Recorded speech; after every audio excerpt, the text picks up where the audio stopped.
Hello and welcome to the National Museum of Australia. My name is Graham McIntyre. I'll be here with Craig Middleton today, and we'll be talking about some of the defining moments in Australian history. Before I go into that though, I'd like to pay my respects to the traditional custodians of this country, the Ngunnawal, Ngunnawal and Ngambri peoples. They've been here for thousands of generations, thousands of years, and looking after the country. So I think, especially in this year of disasters, it's been fires and floods and hailstorms and all kinds of coronaviruses around, I think it's especially important to remember to look after the country and look after each other. That's really something we can reflect on as we go on. Today we'll be here in the Landmarks Gallery. This covers some of the big moments in Australian history through the lens of our cities and regions. And it's a great place for Craig to talk about some of the defining moments in our history. So before we do that, though, I'll introduce him properly. Craig is a curator here at the National Museum. He works in the Australian Centre for Defining Moments. He's interested in political history, histories of political activism, social activism, as well as LGBTQI+ histories. He's a visiting fellow at the Australian National University, but recently he's also co-authored a book with Dr. Nikki Sullivan called Queering the Museum. So, Craig, properly introduced, I'll let you take the stage, jump straight in. Thank you, Graham. So I'm going to talk to you today about a few objects that relate to defining moments in Australia's history. So Defining Moments is a museum-wide program that looks at those moments in our history that have fundamentally shifted something and helped the country progress. And so through the Landmarks Gallery, I'm going to only talk about a few today, but I'm going to draw out some of those national stories. So behind me, I have a piece of farming equipment. This is what is known as a stripper harvester. The stripper harvester revolutionised agricultural practice in Australia in the late 1800s. Basically what it did is it took two processes of grain harvesting, put them together into one machine, which reduced the time it took to harvest grain, and it also made it much more efficient. So the development of the stripper harvester increased efficiency, but also helped Australia be established as a leading cereal producing country. Now I'm going to talk more specifically about this harvester. So this harvester is what is known as a sunshine stripper harvester. Now, if you look that up in the museum's website using the search function, you'll find some really great details of this object. But the one I'm going to point to right now is the piece of sheet metal that is on the front of the harvester, which bears the name Sunshine. Now, Sunshine was basically the make of the harvester. So if we think about car makes and models, we might think of Chrysler, we might think of Suzuki. Sunshine is the make of this harvester.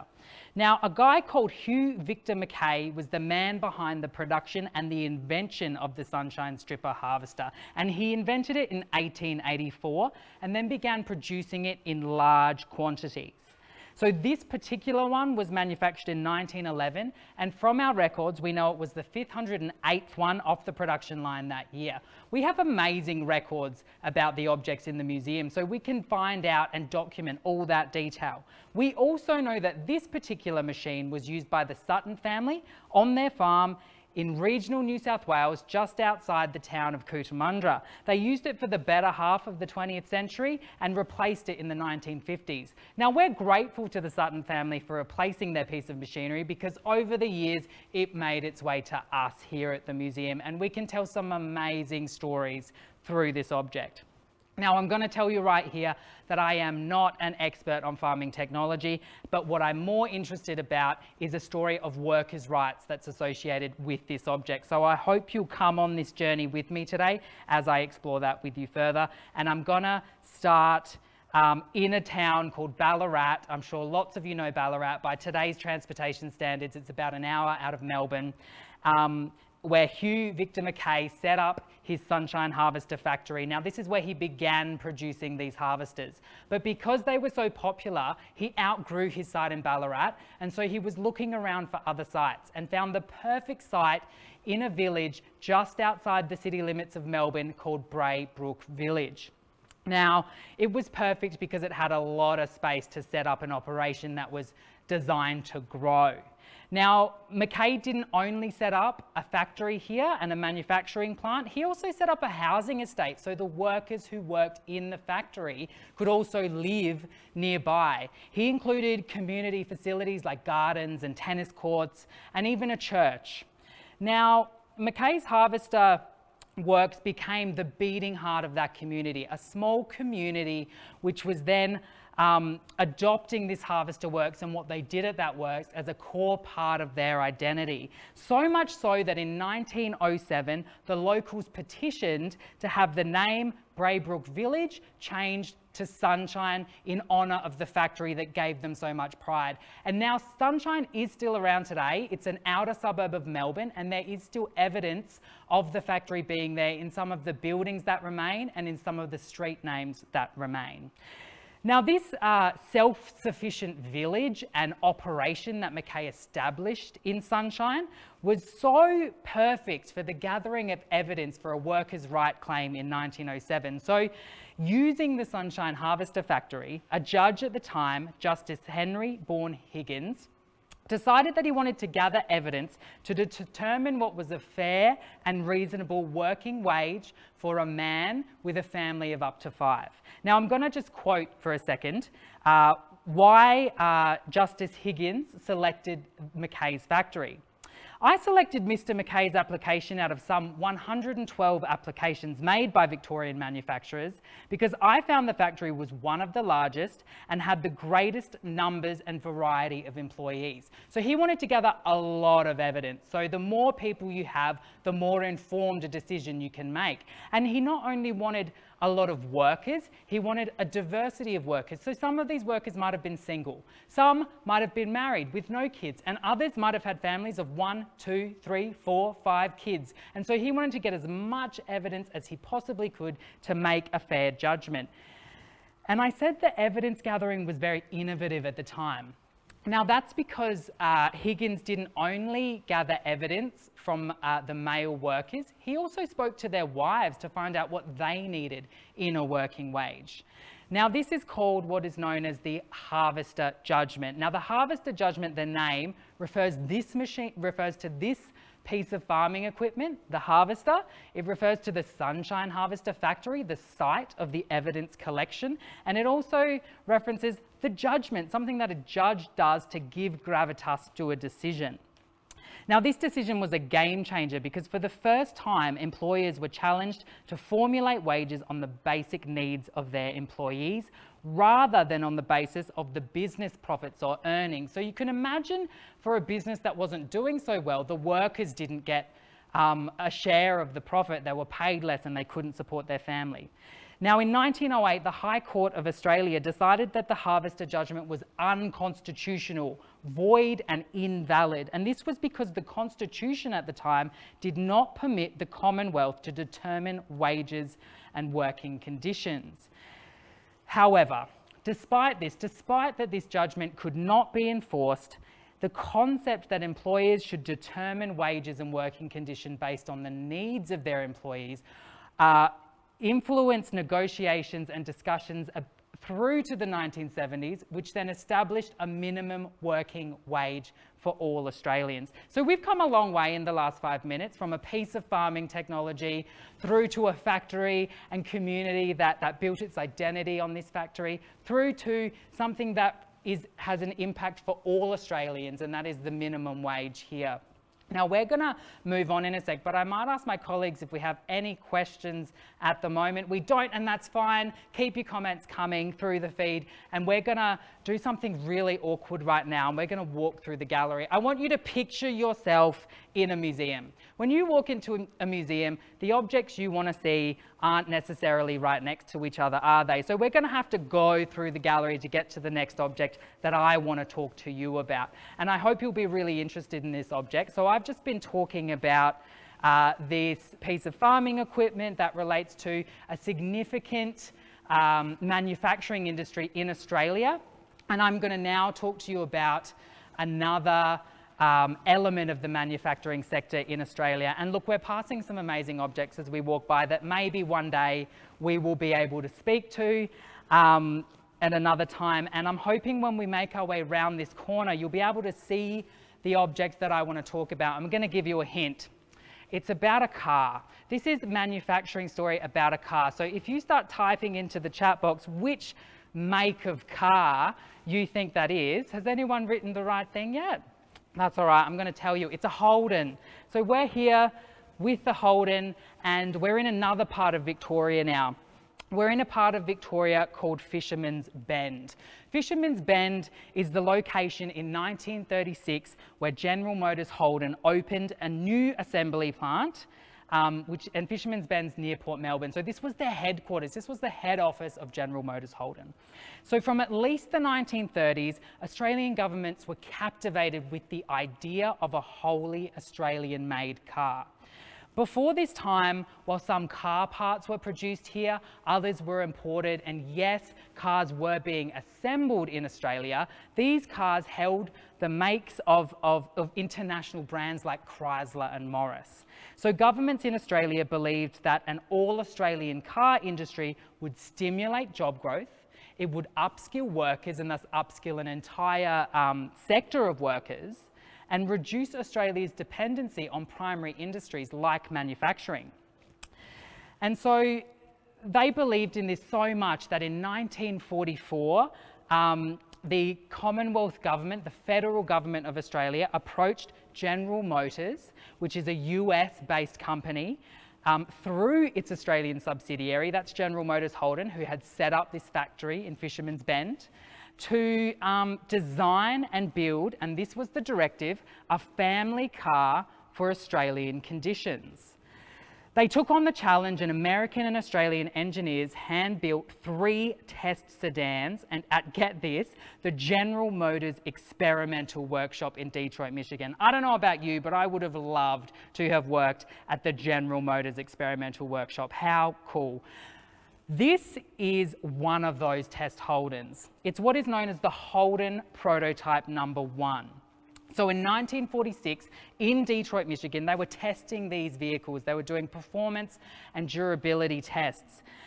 And in 1946, the cars were then secretly shipped to Fisherman's Bend. So why would they be secretly shipped? If you think about what a prototype is, it's an experiment. It's testing the market. It's testing the performance. You know, we wanted this wholly Australian car to be the best that it could be. So even when it got to Fisherman's Bend, the cars were tested and tried and tested by the General Motors Holden engineers right here in Fisherman's Bend. Now, these prototypes, including this one, became the model of the definitive Holden that would roll off the production line. And the very first Holden did roll off that production line on the 29th of November in 1948. At the event, the then Prime Minister proclaimed, "She's a beauty." What an Australian thing to say at such a large public event, but it was a pretty big deal. Many Australians considered the production of Australia's first wholly made car as evidence of national maturity, our maturing as a nation state. It was proof that Australia had moved beyond its pastoral beginnings, its colonial foundations, and was really grappling with what was the beginning of the 20th century, a modern industrial age. Now, the Holden 48-215 was the first model that came off that production line, but it's more commonly known as the Holden FX. It was economical, sturdy, and it was immediately popular with the Australian market. Now, to give you a sense of the price of one of these things, it was at the time Australian $733. Now, that doesn't sound like much today, but actually this car today would be retailing at $23,600. So a really quite a cheap car in the scheme of things. By 1958, Holden had captured 40% of total car sales in Australia. That's huge. Imagine 10 years after you've produced this first car off the production line and you've taken up almost half of the market sales in Australia. By 1962, 1 million had been sold. And despite strong market competition from, can you guess, the Ford Falcon, by 1966, another million was sold. Again, a million's not that much in the scheme of things today, but at the time it was huge.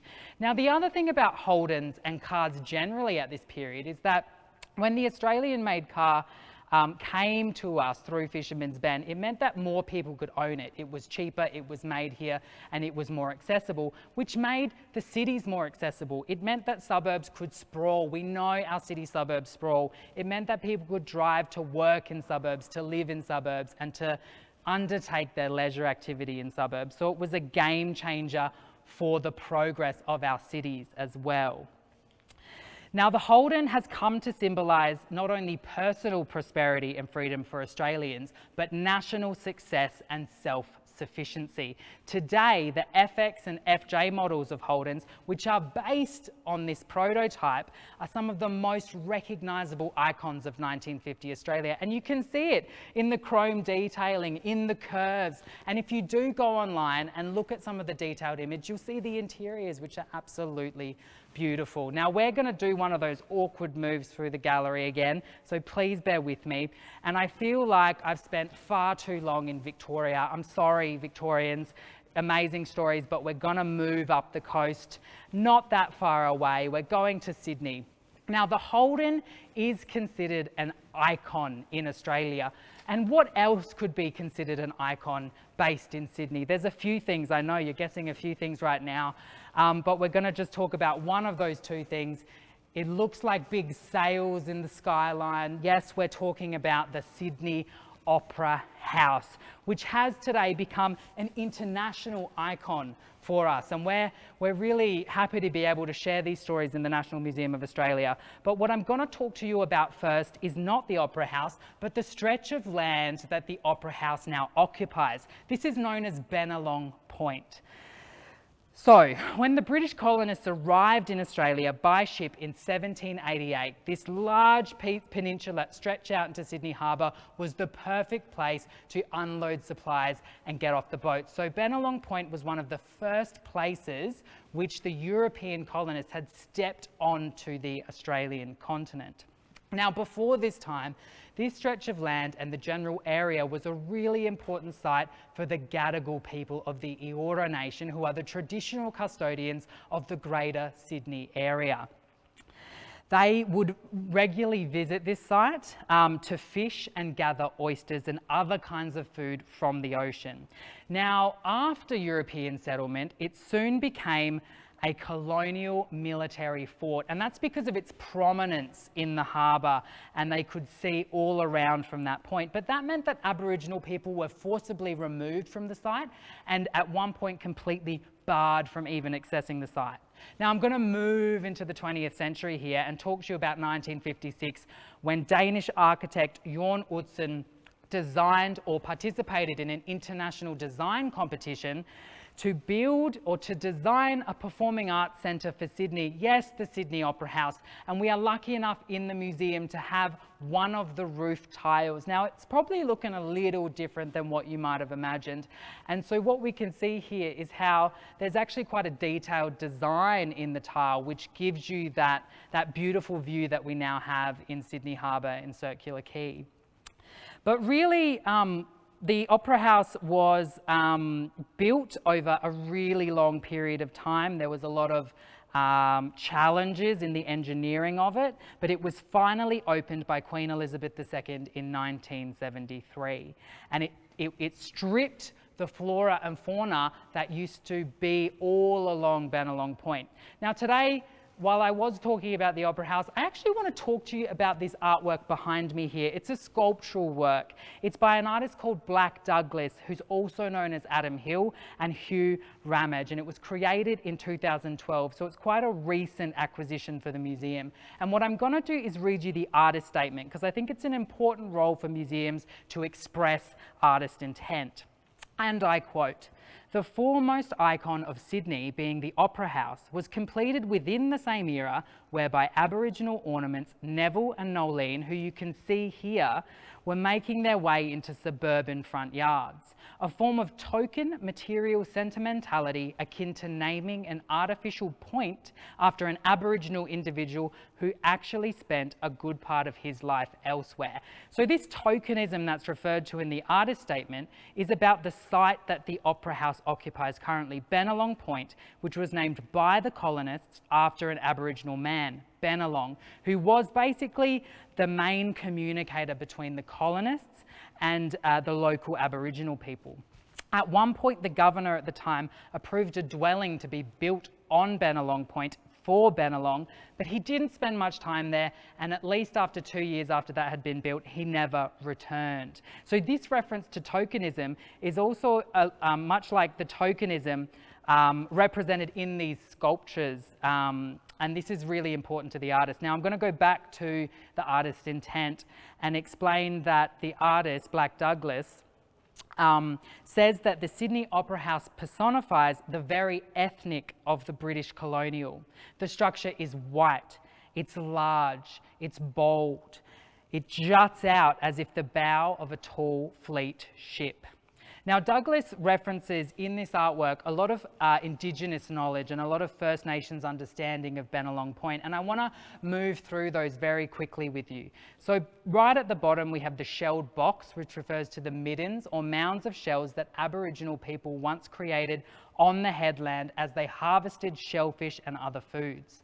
The painted branches that you see behind and the machined blue gum recall the bush that once grew in the vicinity. And the contour design pays homage to what are known as dendroglyphs. And please do, after this live stream, Google that word. It's really fascinating. These are carvings that are carved into ceremonial trees in the Greater Sydney area. Above it all is a depiction of the Sydney Opera House as a sun. Now, this artwork is really powerful. It's a powerful reminder of the Indigenous knowledges that are deeply embedded within the places colonised by Europeans, which I think is something that we should all think about. It's what the artist is asking us to think about, and it's what I'm going to leave you with here today. A provocation to think about the icons, the moments, the histories of Australia and the multiple perspectives from which we can view them. And I encourage you to continue this conversation at home with your family, with your kids, with your loved one, with your partners, and do really think about the things that you believe are icons, the things that you believe are moments, and start a conversation. Now, I'm going to leave you there. I've had a really fun day today. I hope you have too. And I encourage you to send us feedback about today's tour. We're always hoping to improve what we're doing, but I hopefully will see you again soon. But I think we actually have a question. No, we don't have a question. Okay, I'll see you soon.